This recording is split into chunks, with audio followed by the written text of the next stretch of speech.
Milder temperatures have returned, but it was a chilly morning across north central Florida. I'm meteorologist Cyndee in the UF Weather Center, and take a look at this. Our numbers this morning, 34 degrees. That was 14 degrees colder than our typical morning low of 48 degrees. So we saw that very mild weather in February, but March has been just a little bit on the wee bit cold side. As you're checking out things right now, your hour-by-hour forecast, so warming up nicely. We'll be going from the mid-70s this afternoon. We're dropping down into the mid-50s and by 10 p.m. and we'll continue to drop down, but it's not going to be as cold as it was this morning. We're not looking at 30-degree temperatures. Instead, we're looking at mid to upper 40s across the region.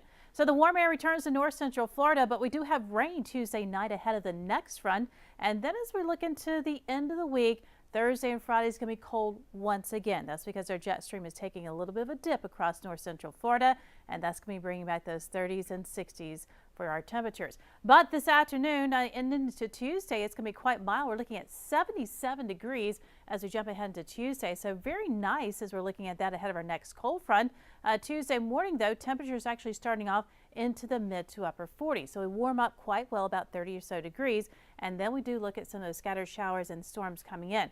But into Wednesday, behind the front, we start to cool off just a little bit. So we are looking at those temperatures near 70 degrees and then some upper 60s along the I-10 corridor. But our big story as we're watching is going to be that next wave of cold temperatures that arrives on Thursday. So here's our jet stream looking into Tuesday, but watch what happens on Thursday. We start to see a dip in it across north central Florida, and that's going to be allowing those temperatures, cooler ones heading south.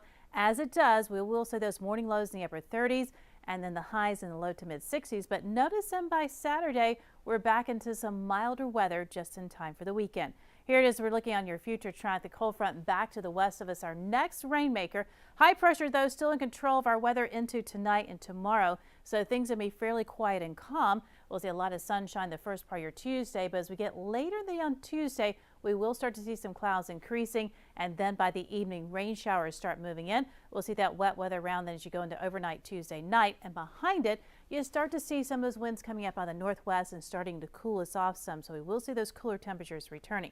Here it is, your forecast, so as we're looking into the next few extended days, and we're going to see the drop in the temperatures for Thursday and Friday, but then as we look into the weekend by Saturday, warming back to the low 70s.